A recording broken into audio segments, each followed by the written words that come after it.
Hi, my dear glasses lovers. I'm still on holiday, and today I want to tell you about how I came to YouTube, what I did before I came to YouTube, what was my niche, and how I decided to change my niche, and how I decided to build my museum.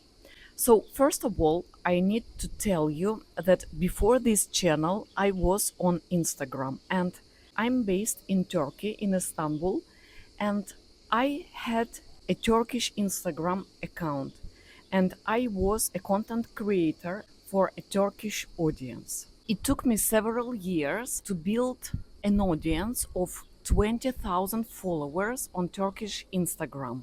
I know that 20,000 followers may not sound like a huge number today, but this was completely organic community with incredibly high engagement. Every follower was earned over the course of several years, and that audience genuinely cared about what I was creating.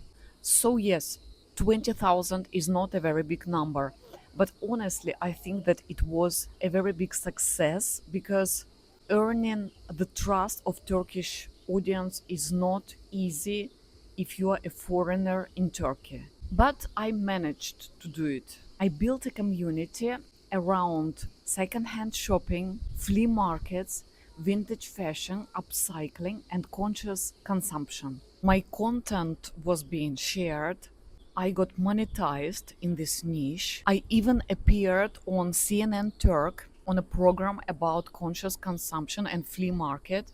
So everything looked like it was finally coming together, but I decided to leave it all behind. So, why did I do it? The truth is that I genuinely loved creating content for my Turkish audience. And when I finally started to make money from it, I was incredibly happy because earning money from something that you truly love had always been my dream. So for a while, I felt like I had finally made it, but then a series of events changed everything. Over time, the social climate in Turkey became increasingly difficult. Almost every week, something happened, and it divided people, and it became a reason of heated public debates. And in Turkey, influencers are always expected to take a side.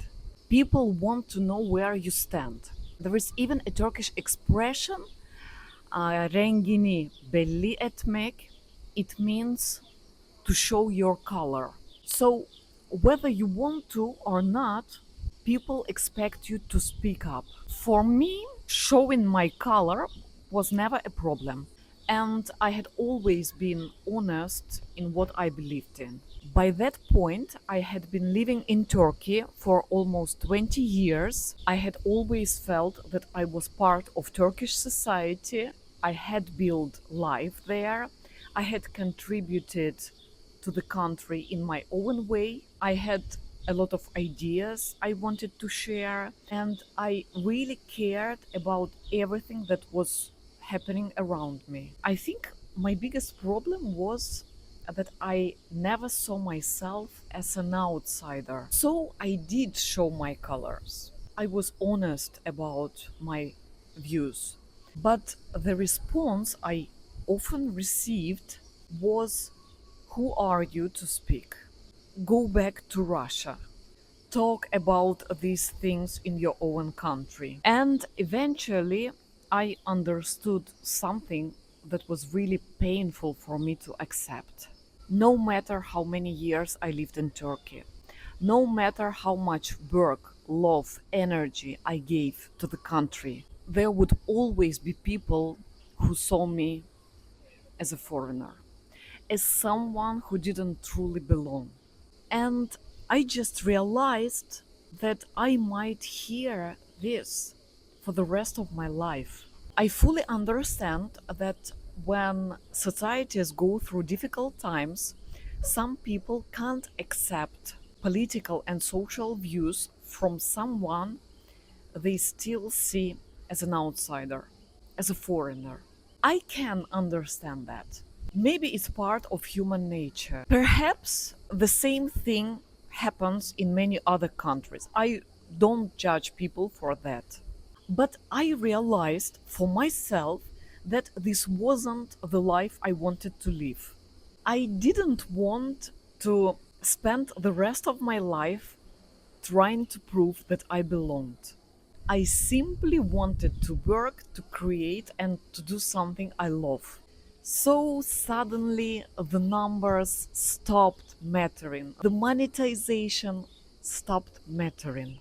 The followers, the growth, the future that I had imagined for that platform, none of that was meaningful anymore. Well, I tried to continue for a while. I kept creating, but something inside me had already broken, and I couldn't pretend that it hadn't. In my previous video, I told you that I used to have a shop on Etsy where I sold vintage glasses. The funny thing is, deep down, I never wanted to sell them.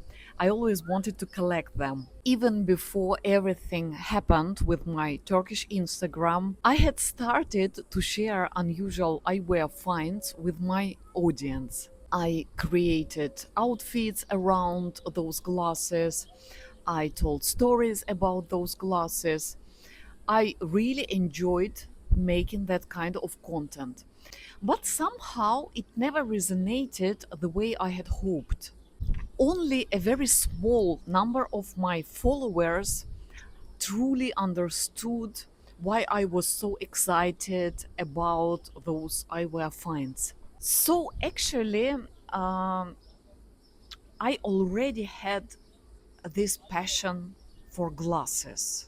So by the time I became completely disillusioned with my Turkish Instagram, I already knew what my next chapter would be: eyewear. So I made two decisions. First of all, I stopped selling glasses and I decided to collect them instead. And my second decision was to start a brand new page on Instagram about glasses. And you can follow me on Instagram if you want. It's called the Museum of Glasses. And I decided to run my Instagram account only in English, entirely in English. Not for one country, not for one culture, but for people all over the world who share the same passion. So let's say that I wanted to be a citizen of the world. I wanted to be a citizen of nowhere and everywhere.